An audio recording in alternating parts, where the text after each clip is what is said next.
I was attracted to her, and I thought she was a special person. But she started going out with this other kid I knew in high school, and it kind of struck me hard, and I was like, okay, so, I am a loser. Wait, have you seen Tori? He's supposed to be here at 7:30, and it's 8:19. He's an hour late. You don't even care, dude. Okay. I met Tori Adamczyk in sophomore year. He started talking about the movie Scream, how it'd be cool to actually do a Scream type crime. And I was like, oh, okay. He's like, have you ever, thought about that? Not really. I mean, I've thought about other things, like, Columbine. And he really wasn't into that. And I was like, well, I could either be alone, or I could join his plan and be with him and not be alone.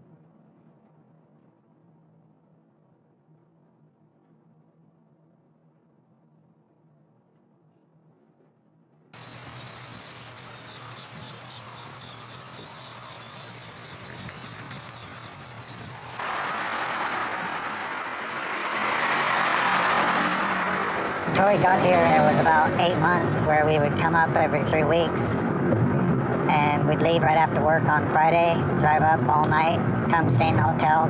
We wouldn't miss a visit for anything.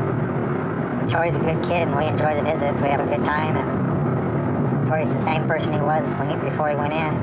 My mom still treats me like a mom, and she tells me to brush my teeth as she's leaving the visiting, and tells me to go to bed early or whatever, just the typical stuff, but I don't know, I think they're just worried about me.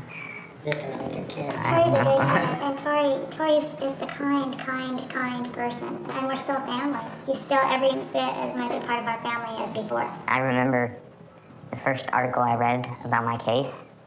Geez, I mean, they made me sound like this brutal, cold, psychopathic killer. They were talking about Brian. They were making you just like Brian. They put us like as the same person. They lumped them together. I only hung out with him for 6 weeks before this happened. I think it's crazy how the last week of me being on the street, being free, really has affected the rest of my life. If you were to watch that video and nothing had happened, it would literally be a joke. September 26th, 2006. We're skipping like 40 hours. We're not even planning right now. I'm sorry, Cassie's family, but she gotta do the one. We have to confirm. She's perfect, so she's gonna die. I don't know if it was probably my fault, and I should have seen it, but he did not seem capable of something like this, and it completely caught me off guard. I was just I don't know, I just couldn't believe it. There should be no law against killing people. I know it's the wrong thing, but hell, you restrict somebody from it, they're gonna want it more. We found our victim, and sad as it may be, she's our friend. But you know what? We all have to make sacrifices. Our first victim is going to be Cassie's daughter. She's going to be alone in a big, dark house out in the middle of nowhere. How perfect can you get? I mean, like, holy shit, dude. I'm horny just thinking about it. Hell yeah. I don't know if either of us would have done it if we were alone. We fed off each other, I guess, and it was a formula for disaster in the end, The time is 9:50, September 22nd, 2006. We know there's lots of doors. There's lots of places to hide. I locked the back doors. That's all I locked. Now we're just gonna wait. I was actually the individual who snuck downstairs and locked the basement door. And it's that one choice where I was just kind of going along with it. I really didn't stop and say, why am I doing this? I just did it. And that one thing that I did, started this whole thing. And that's something that is hard to deal with, because all I had to do was just not do that. And this may have never happened.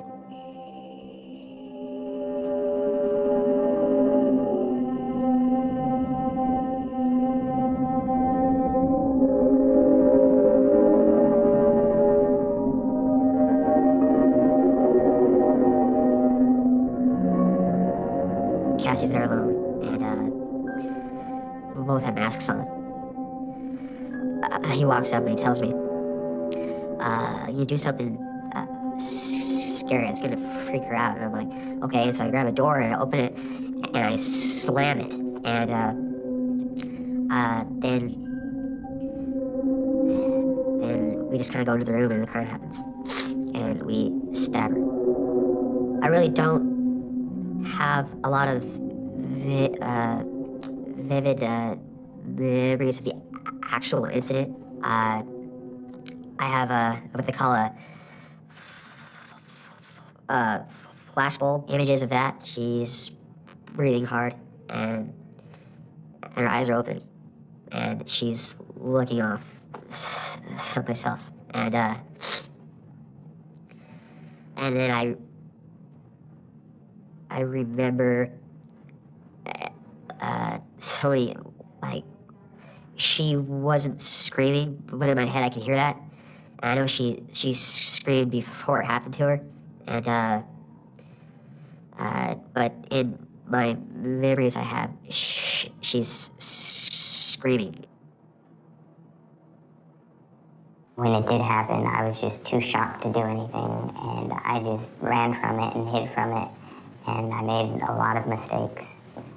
But they were, I don't know, I just think, I look at myself now and I'm 21 and I think how stupid I was at 16. I just think how I feel like I'm paying for somebody else's mistakes at this point.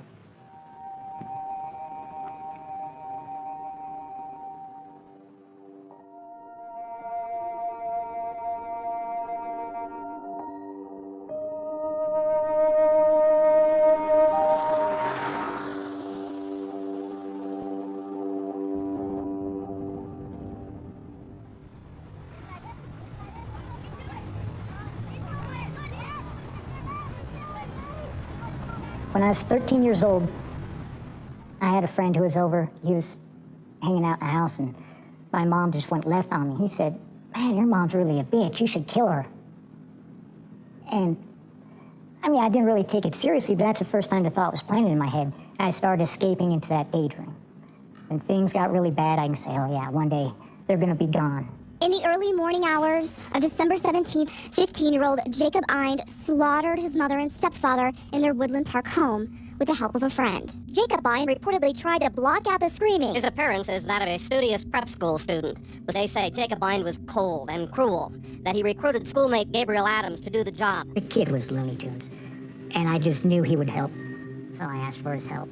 I just didn't want anything directly to do with it.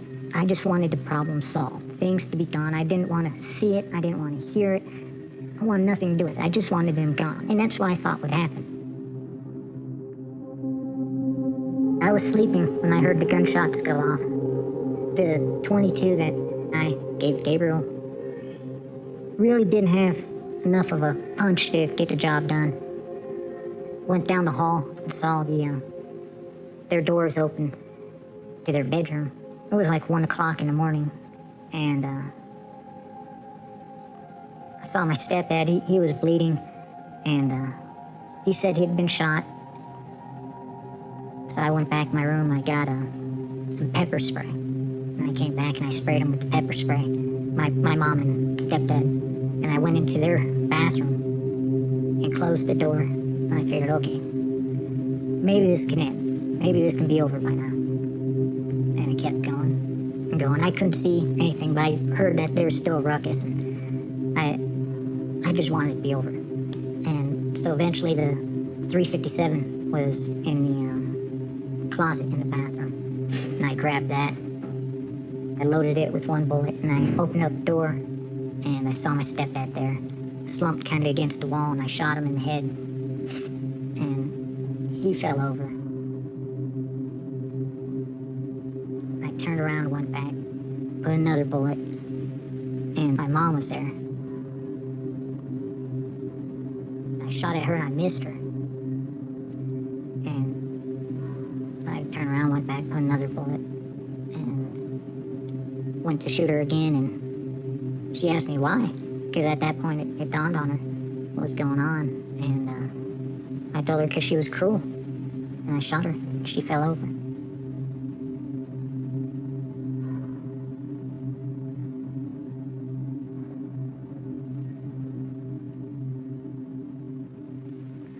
I was just disturbed by what I saw. I grabbed my alarm clock, went to downstairs couch, and I just laid there. I couldn't think. I said, man, I fucked up. Fucked up so bad.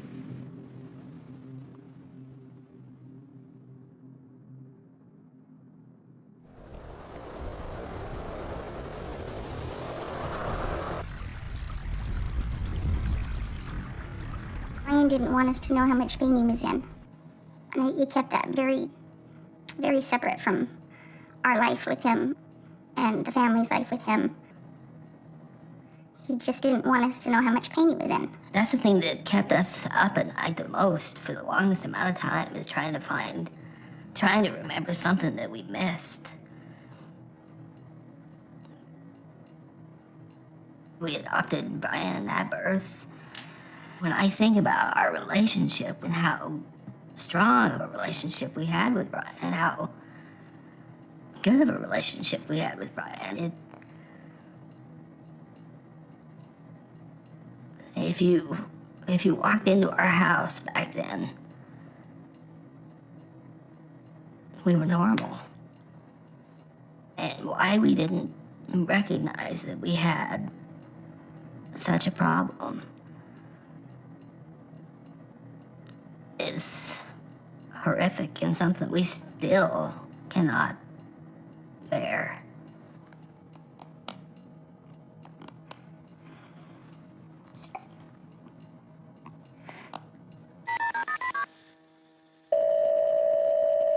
Hello. This call is subject to monitoring and recording. I just wish you would have talked to me about this before, because if you had told me anything, I told you that I wanted some counseling again. Tell me what, honey? I told you that I wanted some counseling. You did? Yeah. Don't you remember that? No. Yeah.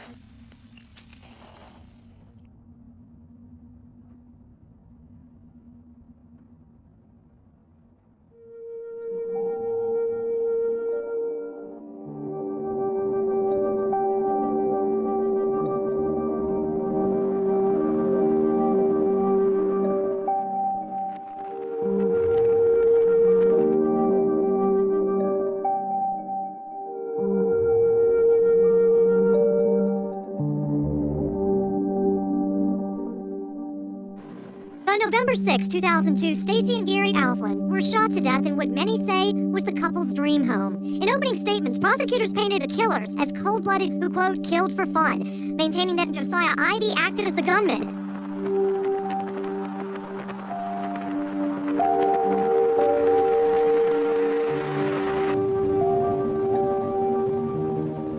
My brother is going to be 26 years old this year, and he will have spent 10 years, a decade in prison.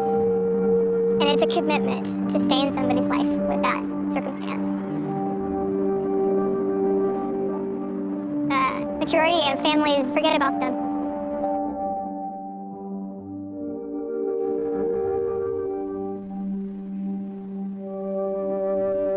My parents visit him every week too. He's chosen to forgive and he's so very grateful of my parents' relationship and willingness to commit to visiting him, to being interactive in his life, and they have a great working relationship. What do you mean they have a great working relationship? What I mean by a great working relationship is that he's not embittered by anything that happened in our childhood.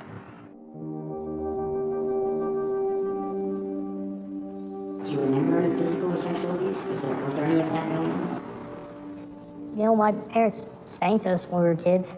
I don't know if these days that's considered abuse or not. I didn't really look at it like that. But, Josiah, I know there's a lot you don't want to say to this man, but I know what happened to you, and it was horrific, okay? And it wasn't normal, and it wasn't within the realm of acceptable. And so I'd rather you said, I can't talk about this. okay, than to put this gloss on it that isn't true. Okay. Okay, so maybe, yeah, I guess there's some stuff I really don't want to talk about. At least not on camera, you know? But, Do you understand that at some level it's your only hope to get out? I don't ever talk about it. You know?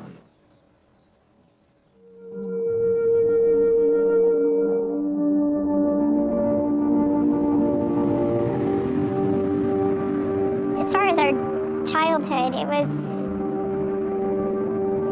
My parents regret a lot of it, and I think they would do things very differently now. But can't go back in the past. And Josiah has forgiven my parents. I know you used the word, but did you guys grow up in a cult? Yeah, when we were younger, we definitely grew up in a religious cult.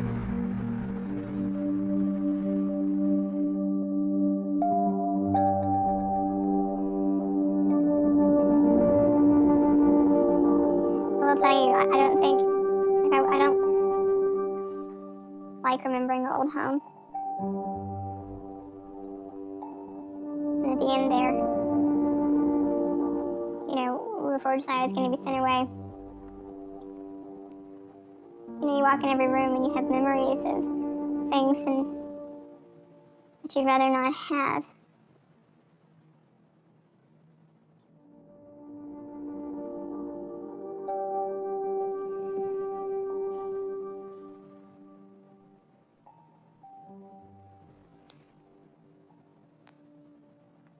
Do you feel like I'm still being closed? I think you're being as open as you're capable of being. On the abuse stuff, yeah. My parents would have random prophets through the house that we'd be left with, and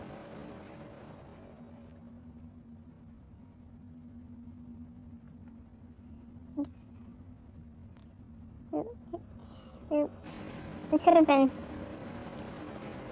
protected better.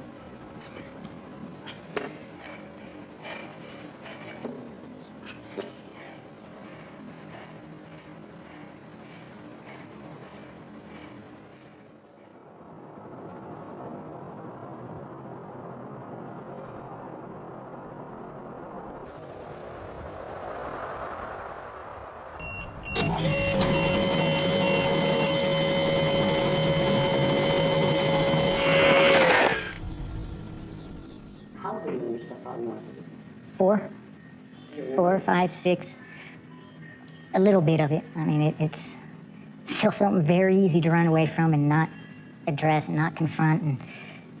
And the brain is a beautiful mechanism in keeping stuff like that shut out.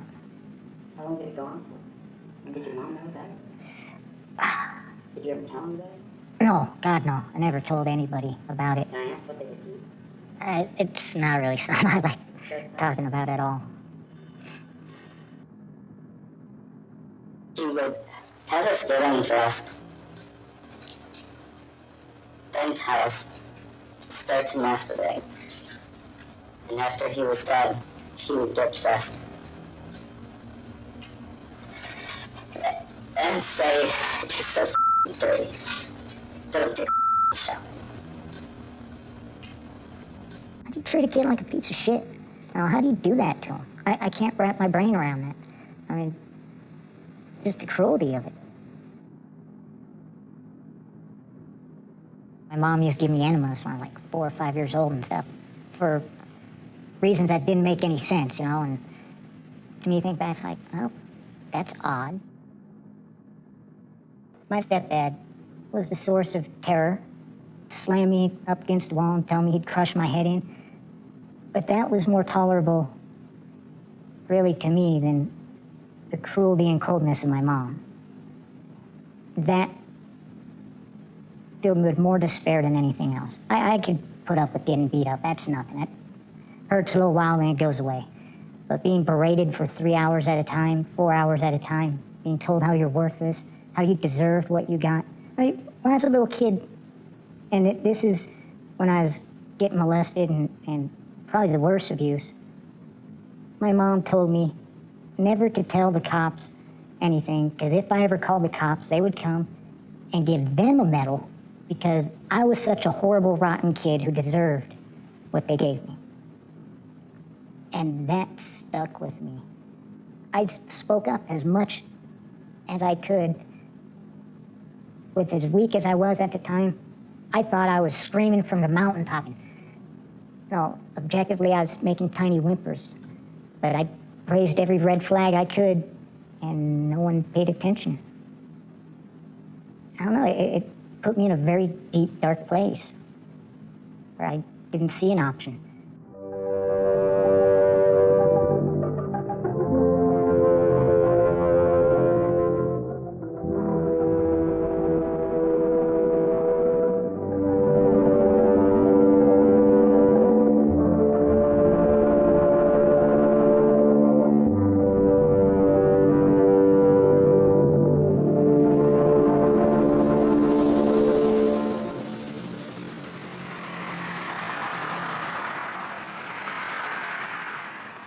I joined the Bloods at around the age of 14.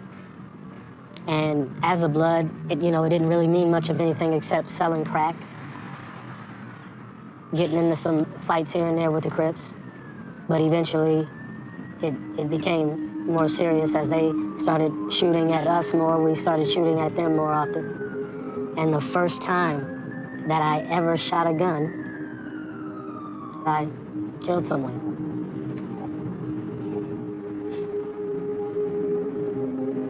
A young man who was just walking home from work. We said to that man that day, he was walking down the street, we said, "Hey, what's up, blood?" He said, "I don't gangbang." One of the people I was with jumped out of the car and said, "I didn't ask you if you gangbang." I said, "What's up, blood?" And that young man took off running. We laughed. Oh, look at him, he's running. That man got back in the car, we circled around, we were going home. We were about to go home. We weren't even thinking about this guy anymore. But then we saw him running to a house. And when he got to that house, he knocked on that door, and 3 Crips came out of that house. And that's how the whole incident started. That's when I made the decision that I'm gonna, shoot a gun at these guys' house to scare them.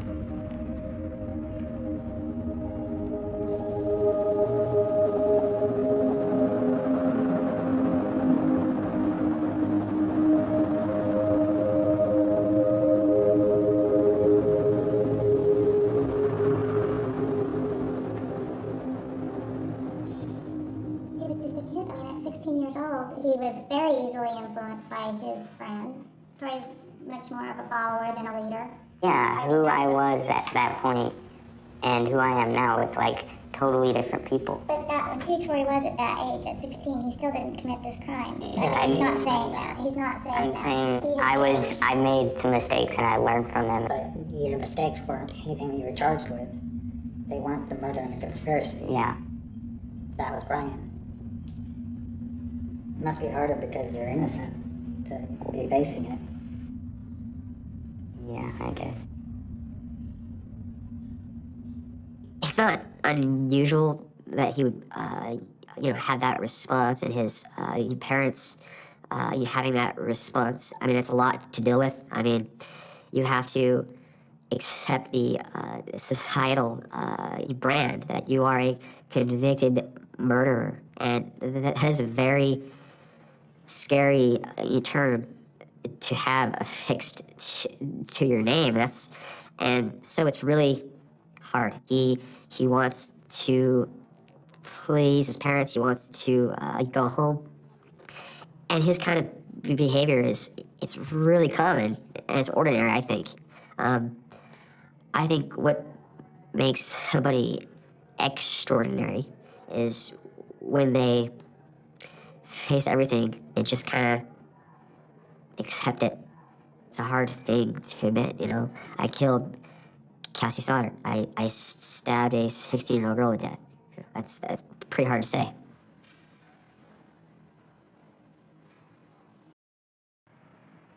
life never gets so serious until something like that happens, you know? You know, I was a 17-year-old kid. I didn't take anything serious. I hardly ever went to school. I was always skipping class, smoking weed, getting drunk. That's all I ever did, you know? Sell drugs. I mean, life wasn't serious. Nothing was serious until I took someone's life. I mean, man, I wanted to get out of the gang right then and there, you know?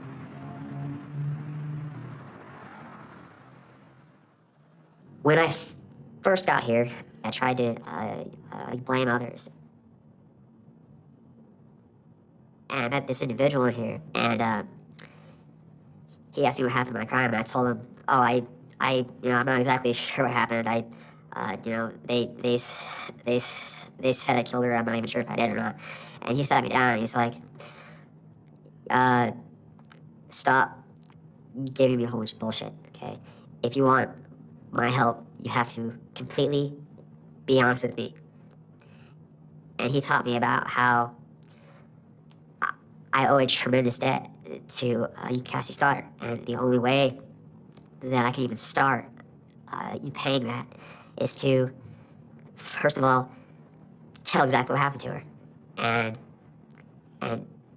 do not dishonor her in anything that you do in your life. And I've tried that. It's very hard. But I think that it's all I can do, and I have an obligation. I have to do that, or I'm a monster, I guess.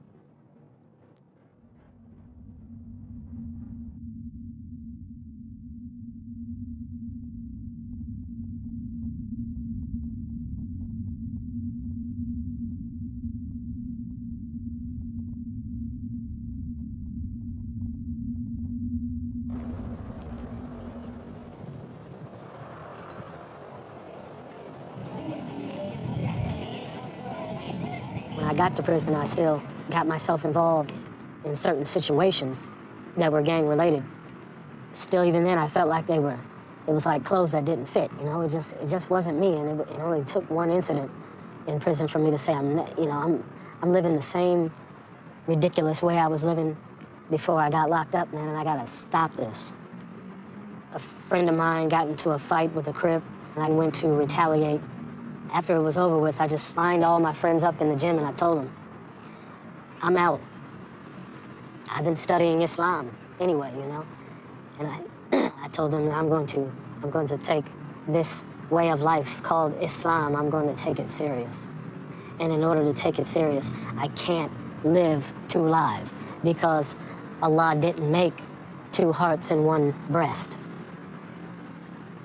So I chose to, live the life of a Muslim, and I left the life of a blood behind me.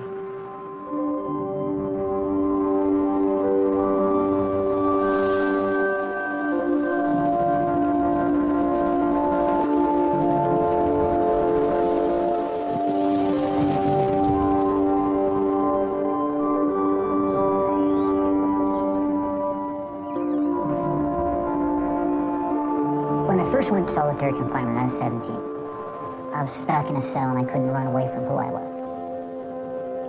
In solitary, that's where all the worst of the worst are, which at the time I thought the greatest convicts, the tough guys, the real guys are. But eventually I had to decide whether I wanted to be like those around me or if I wanted to be the type of man I idealized in my brain. And then I started looking at myself more in depth and said, I don't want to be who I am right now either. I don't like who I am right now.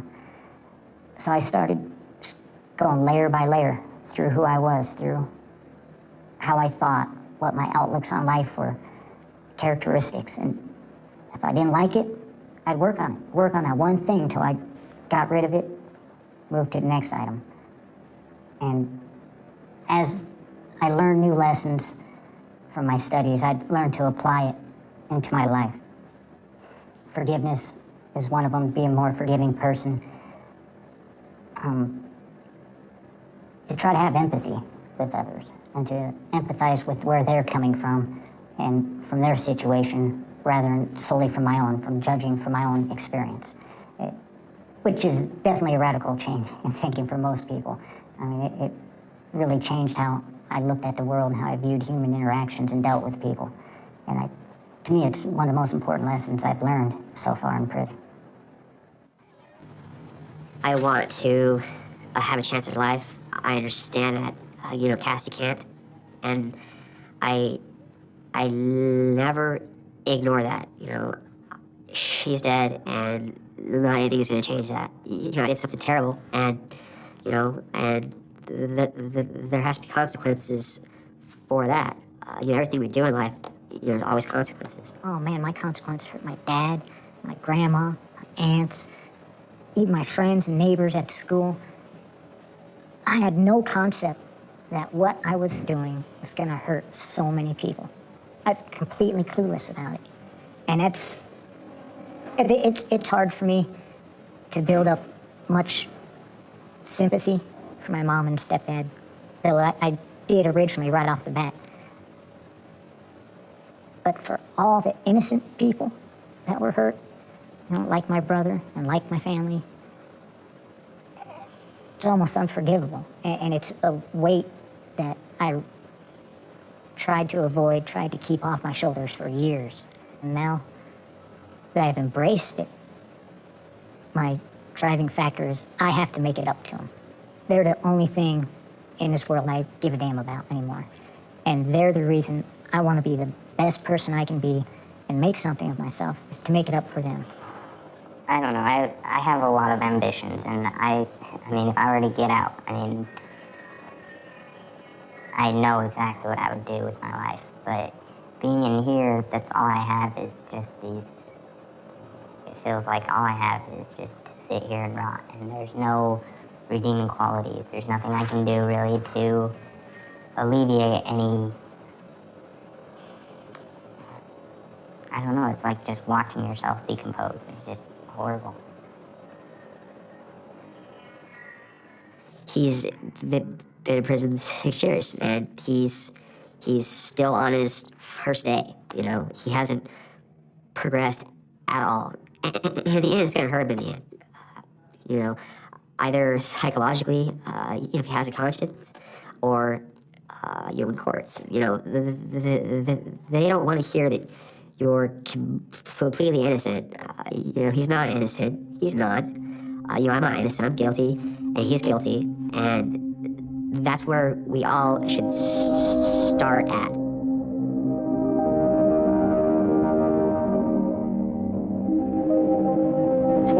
I would say about 20 years after that incident, I began to try to put a plan in motion to, instead of feeling bad, feeling down, feeling depressed about what I did, to try to help people, starting with the people that I was around. I didn't have to reach out to the free world. There was a bunch of gangbangers in prison, so I reached out to them. Let them know, hey, there is a better life to live for you. There's a life that makes more sense. I had a lot of good, positive mentors in prison, and they would always hand me a book. They would always say, what have you read today? Well, I haven't read anything today. Well, good, because I have something for you here. And I came up like that in prison. I grew up like that in prison. I began to educate others, and I began to pass on those same things that those men taught me. I started feeling like this is what I'm supposed to do. And I wrote Governor Ritter. I didn't write and beg him to let me out of prison. I wrote him and asked him, would it be okay with him if I were put in a position where I could try to keep young people from doing the same stupid thing that I did?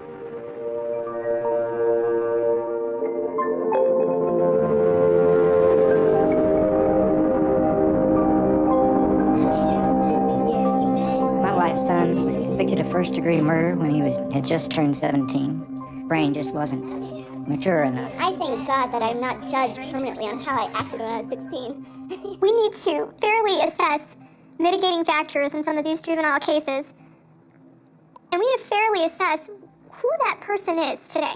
If I could say something, all of this makes it sound as if we're making excuses.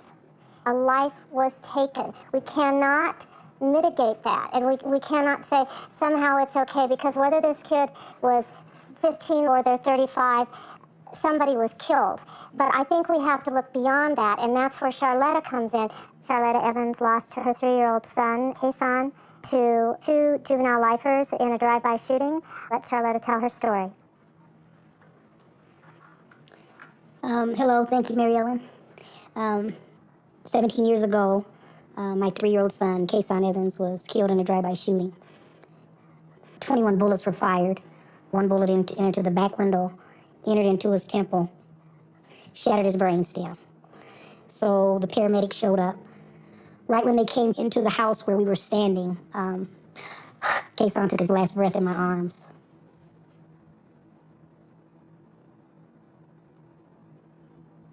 I was overwhelmed with grief and sorrow, not knowing what to feel, not knowing to sit down, stand up, go to sleep, or stay up.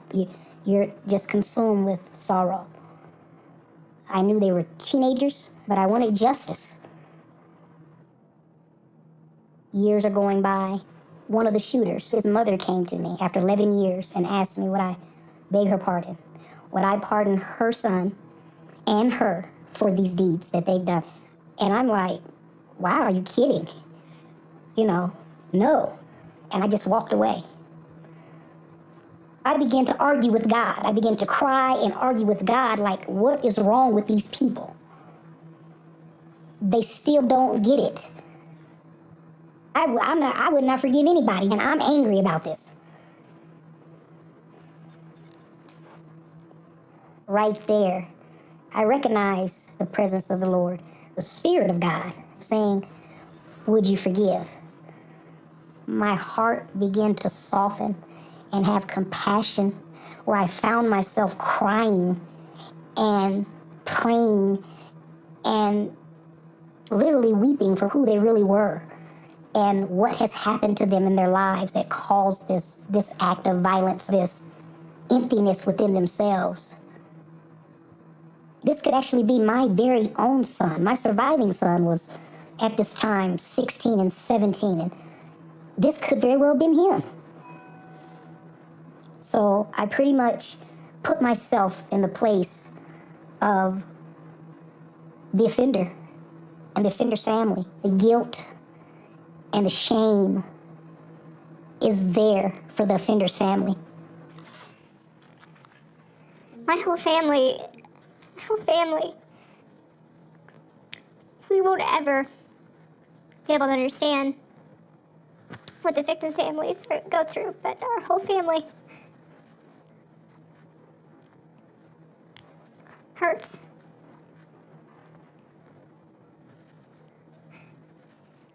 Are we as a society, are we grown up enough and spiritual enough to say, okay, there is redemption and rehabilitation for some of them? And does this person deserve a second chance at life? Has he shown a remorse? What does that look like?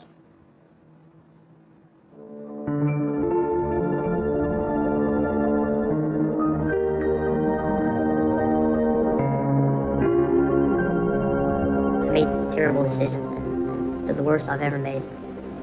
And I've had to live with those ever since. There are so many things that I should have done differently. I'm so sorry about what happened to them.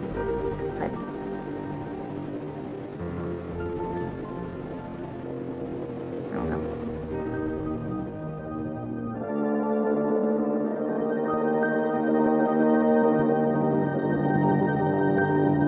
After the crime had happened, I had horrific dreams, bad dreams, where she was there, and just graphic, gruesome dreams about her dying. I would wake up in the night, and I would be scared, like terrified.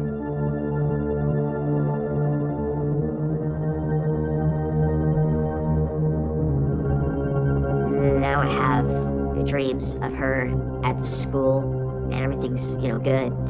She's always smiling, but I always know in the dream that I killed her, and those dreams are even worse. And that's like, the only thing I can do is hurt myself. It takes away the pain of just knowing what I did. Remorse equals pain. You're feeling pain for what you've done to someone else. And it's very easy to deny pain and run away from pain. And I did it for a long time. And then I started becoming aware of everyone else who was hurt and feeling remorse for that. And then running away from that pain as soon as I realized, I said, whoa, no, I don't want to feel pain. So no, it's not my fault that all those people are hurt. I'm gonna still put it back on my parents. If they didn't do all that to me, well then these people wouldn't have been hurt either.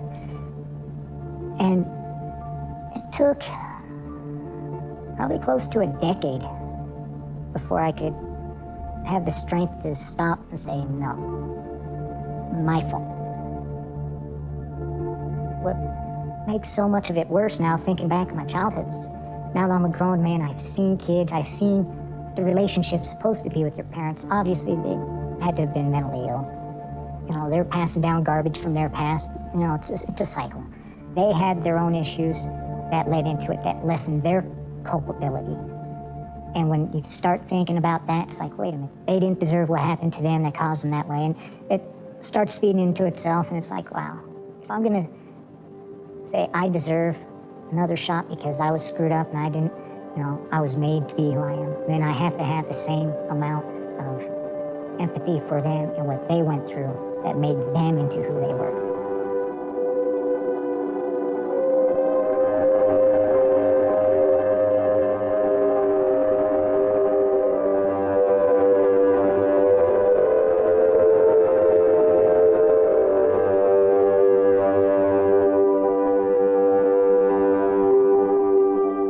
On January 8th, 2011, one of the sergeants in my cell house called me into his office and spun his computer around and said, "Do you recognize this